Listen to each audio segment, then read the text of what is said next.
Welcome to the Lead with Your Soul podcast. I'm Michelle Wright, your host and fellow traveler on this journey of self-discovery. This podcast is designed for women navigating life transitions and yearning to embrace their true selves. I'll be sharing my personal journey from navigating the complexities of divorce and blending families to reshaping my career to something that resonates with my soul. With 3 decades as a teacher and mentor, I'm here to share insights, heartfelt stories, and practical strategies. Together, we'll explore how to cultivate self-love and create the vibrant, fulfilling life you deserve. Join me each week as we dive deep into the art of living authentically. Welcome to the Lead with Your Soul podcast. I'm Michelle Wright, your host, and I'm so excited you're here. Today, I'm going to do a follow-up from my last episode on intuition.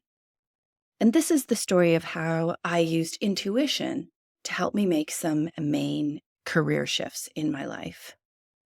First, though, I need to start going back, just giving you some backstory. And then what I will do is I'm going to just talk about some of the ways that I was using my intuition. And then finally, how hindsight, you can go back and you can see it, 2020, the shifts, how it was good or not good, what you could have done differently, as hindsight always is. But from there, we gain some wisdom as we continue to move forward. And this wisdom you can use in your own life. So for me, I had always felt being called as a teacher. I loved teaching since I started getting into it. Now, I have to be honest, I didn't know I wanted to be a teacher. I was coaching, I was teaching swimming lessons. Everything I did in my free time was to be a teacher. And it wasn't until I finished my first degree in Bachelor of Arts in Psychology, because I absolutely loved the study of human beings and people, that I realized you couldn't actually do anything with that degree, so you needed to do something else. And I was sitting there coaching, and I recognized this is actually what people do for a living. This is called teaching. And so I started to become a teacher. I knew that I was called to be a teacher. And I loved my entire career. I first started in special education. I just loved working with students and figuring out how they learned differently. What was the way that their thinking process was? From there, I knew I wanted to dig deeper into psychology and move into becoming a school counselor. So I actually started taking my master's, and it was in counseling and educational leadership at the same time.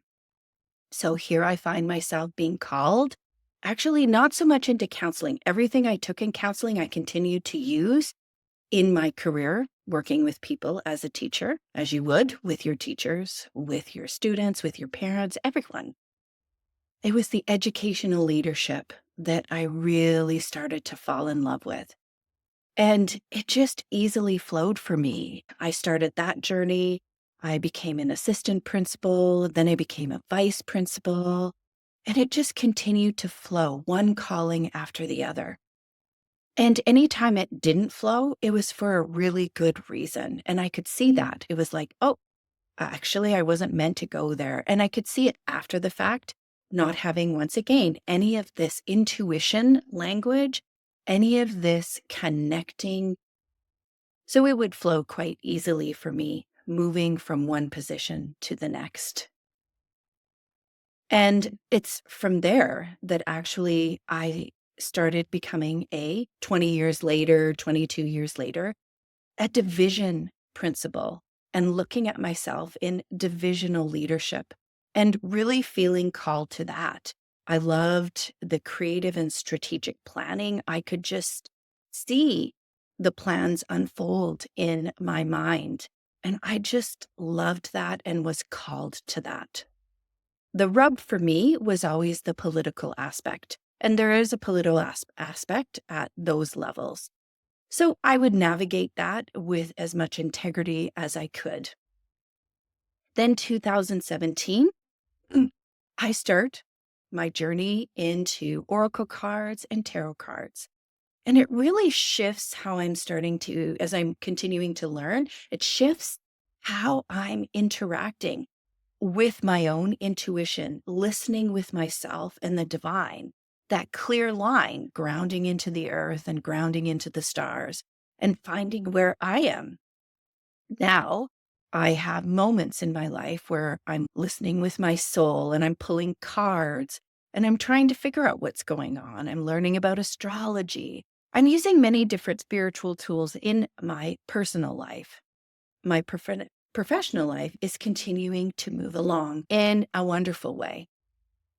Then there was a huge shift in the school division at that time for many different reasons. The first reason was in February of 2020, our superintendent was fired. Boom. So it shifted. It shifted who was now in charge. It shifted bringing people in. We had COVID coming in, and everything in this year turned upside on its head. I was so surprised by the whole thing, not just COVID. Everybody was surprised by COVID, but I was surprised all the shifts that were happening. And by June, the associate superintendent, who was my direct supervisor, went on leave and never came back. So another position was opened up. So it's here in this next year. I am surprised. I've been called to teaching my entire life. I've been called to educational leadership my entire life. I am assuming the next step that I'm going to be moving to is an associate superintendent. And this is where intuition comes in, because there was a dissonance that entire year. Now, was that dissonance because of COVID? Could easily have been. Everybody was a little bit off kilter during COVID. It was a difficult time. And yet it was a time where the world was quiet and we were listening. And I was listening. I was pulling cards, listening, doing great meditations, and this dissonance just continued. And I could just feel it in my heart. I could just feel it in my soul, and it wasn't making sense. I could feel this big shift coming, and I wasn't predicting it. I wasn't knowing how to deal with what was going to be happening. Now, fair enough, I had been loving the cards and using a God box, had been looking at ways that I could use my cards to make this difference with people as I'm teaching them about the cards, how to use them, the readings that are coming from them and the aha moments that are coming. I can see how powerful this is, and I've been asking for a way to bring this into my life, to shift, maybe working a part-time, maybe winning the lottery, maybe some big, wonderful way. But I was asking for the shift in a way that it was going to cause absolutely no disruption to my life. Yes. I think, isn't that the saying that man plans, woman plans, and God laughs? Yeah, that's exactly what's happening. So you can see this is going to happen. This dissonance continues. The people that I'm working with, I recognize that more and more politically, we are not aligned. There's our integrity, our way of moving forward. We are not aligned. And I am feeling pulled from my center, where I believe what is the right action is not the way that I would move forward. And I'm starting to have to make a decision.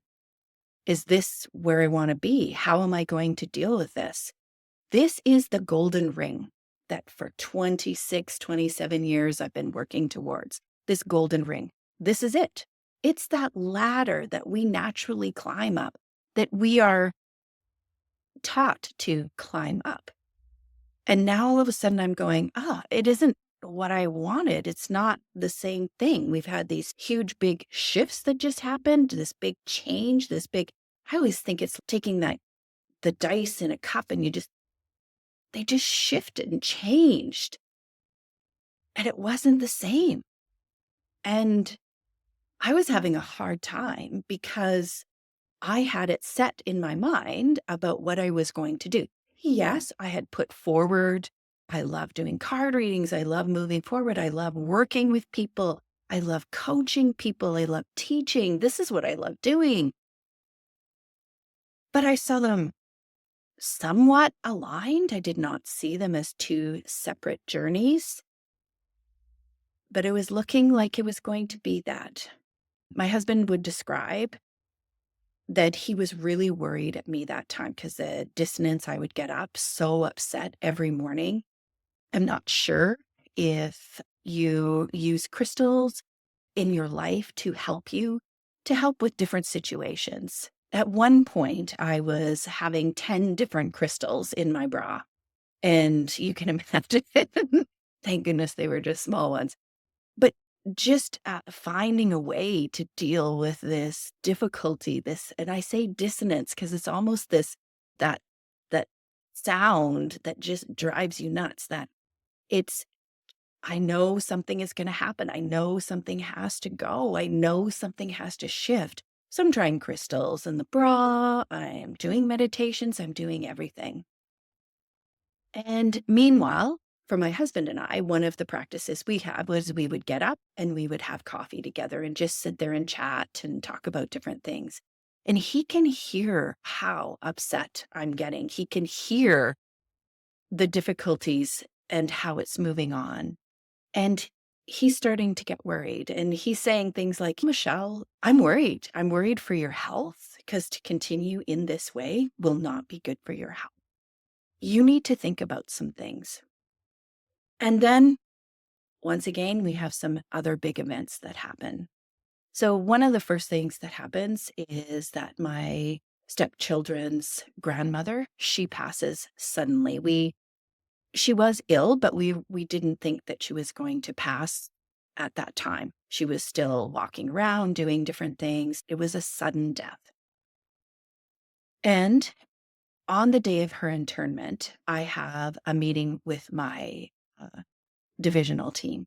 And we're sitting there, and I just look around. And I recognize that actually, I do not fit with this team of mine. We are not alike. We are not moving forward in the same way. And that dissonance, that bugging, that noise stops. Because I just hear it. I just hear and know that is a truth. And for the first time, I'm listening to it, really listening to it. I go to the internment then that afternoon, and I'm sitting by her coffin. And I know my next action is to move because life is short.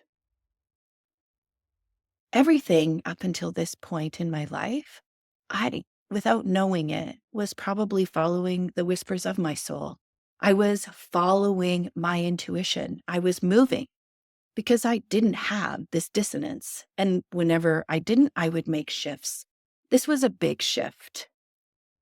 And it was a big shift because it was this golden ring. It was a big shift because I knew as I would the next day, that decision would be to go to my superintendent and say, I was going to go back as a principal. I wasn't joy-filled. I wasn't happy. I did not say those words to her. I just said I knew I needed to make a shift. For me, it was to seek joy, fulfillment, and happiness. And I did have it as a principal, connected with kids and teachers, so I was going to go back there, which I did. The universe wasn't done with me yet, but I made those choices. And initially, it was so easy. So I need to tell you that buzzing stopped. I knew I was moving forward in the right direction. The hardest piece, and from 2025 now that I can tell you to that 2000, that would have been 2021, I can tell you that the hardest piece has not been following my soul. The hardest piece has been dealing with my mind, my ego, my pride, thinking that I needed to do one thing. This is how I thought I was supposed to move forward for everybody else, which is different from how you need to move forward, listening to your soul.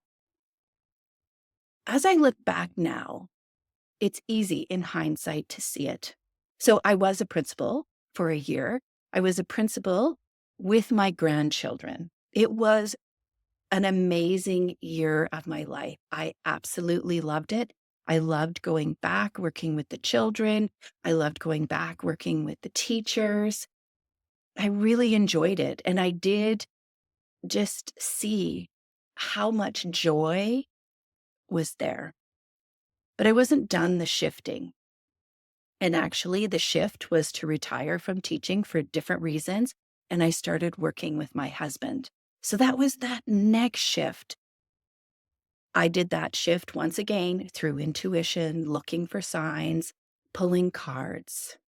Now, working with my husband, the difficulty was his business was starting to grow, but he was not used to collaborating.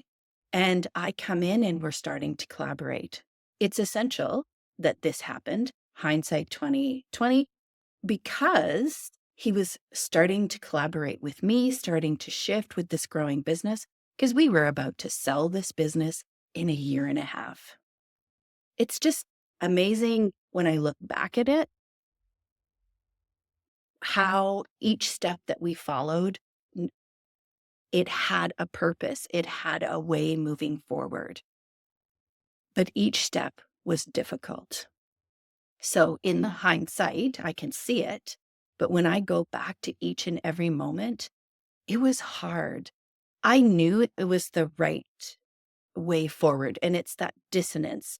You start to hear it because at different ways that I know, I can hear a vibration, but I also see blocks and barriers. Wherever I find blocks and barriers, I know I need to really rethink what I'm doing and how I'm moving forward. Now, the block and barrier can be me, and then I have to look, am I actually not surrendering what's happening? Or is the block and barrier in some ways the universe? Like, this is not the way you need to go. So if it's going to be that difficult, then usually I have found that's not the pathway forward. Can I do it? Yes. But I don't need to do it. If I follow the easier path, the path that seems to move forward, and I say easier because there's less blocks, but it's not easier emotionally. It's not easier because it can often be different from everyone else. It can be different with how you were raised to do this, that, and the other. And that's what makes it difficult. So going back to these shifts, the last from 2020 to 2025 here have been emotionally very difficult. And I would say March 2024 is where my husband and I together got very good at just surrendering and leaning in. But it took us those 4 years, all of those transitions, to learn to trust. It took us that time to learn to lean in and to just breathe. So this time, when I know I'm following the correct path, and I just have to breathe. I just need to take a beat. Lots of times for me, it's going in nature. Lots of times it might even be sitting in a salt bath and just going through a guided meditation. It's breathing. It's breathing. And it's listening to my soul. Am I happy? Am I joy-filled? Do I have abundance of love, abundance of what makes me resonate, of what brings me joy? I do.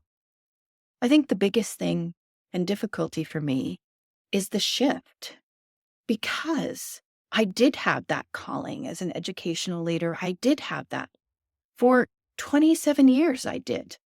And how did it shift? Why did it shift? And that's, I think, in our lives, we have moments of shifts. We have moments where we're meant to learn, and then we're done that piece. So now we have to start on another path. And it's following those different paths.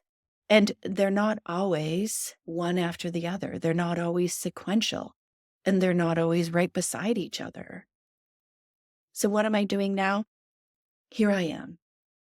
I am doing podcasts. I am coaching people using my cards, helping them see their own aha moments, helping them see their own shifts in their own lives, and helping guide them in daily practices so that this is something that they can empower themselves to listen to move through, to move with. It is always helpful to have a coach in the most difficult times of transition, just because that dissonance, that noise, the noise of your mind, the noise of your ego is hard, even though you can feel the quiet and calmness of your heart. And so for you, what can you start to look at from this journey that I'm talking about for me is you might be in moments of transition. You might be in moments of dissonance. You might not know. So one of the first things is to connect with yourself, to connect with your own intuition, to start really listening so you know when you hear a dissonance, when you know when things are not going right. So just start that process. It's taking time each and every day, each week, just to put your hand on your heart and listen to your own soul, your own heart, just slowly breathing in and out. And then it's listening to the messages that are coming to you. What is happening in your life? Are things really difficult and it's inviting you to make a shift? And sometimes things can be really difficult because remember, I talked about the two. I had difficult that invited me to make a shift, and then I made the shift and I was in transition and it was really difficult. My heart was breaking. My pride was just getting the better of me. I could just feel myself sitting in anger, in disorientation. But there's a difference. I could feel the difference between one telling me to make a shift and one being in the middle of transition, where I have my foot in both worlds. I don't know what this new world is, so I feel disoriented. I feel I don't understand how to navigate through it. Yet, you can feel the difference between those two, transitioning into something new, into something positive. Here in February 2025, my husband and I, we spent the last month exploring New Zealand, really getting to know ourselves, getting to know each other. Getting to this point has taken a lot of hard work for both of us. And that's that dissonance, that's that transition, moving as we've been shifted from one thing into the next. So for you, the first thing is listening to yourself, understanding, are you shifting because you need to, or is some of the difficulty coming because you've just made a shift and transitions are hard? Another thing that you will want to start doing is to learn to practice surrender. And that's what I've been learning in that transition piece, is learning how to surrender and leaning in. I know how to listen to my intuition. I've followed it through some really big career shifts, and it has boded well for me. One of the ways that I found is through journaling. I found I was able to track my thinking, track my emotions, track what's going on. And then I could look back through time and get a perspective. So for you, as you make transitions in your own life, as you make big shifts, I'm hoping that you can start to discern between the shifts that are happening that will help you change, grow into a more abundant life, and learn to know when to surrender and lean into becoming the best of yourself. For you, as you continue to listen to your intuition, as you continue to learn how to surrender, and as you continue to expand and explore to create your best life, I wish you all the best. Until next time, keep leading with your soul. That wraps up another episode of the Lead with Your Soul podcast. I'm so grateful you chose to spend this time with me. As you navigate your own life transitions, remember to be gentle with yourself and embrace the journey. If you found value in today's episode, please subscribe and share it with others who might benefit. Join me next week for more insights and inspiration. Until next time, keep leading with your soul.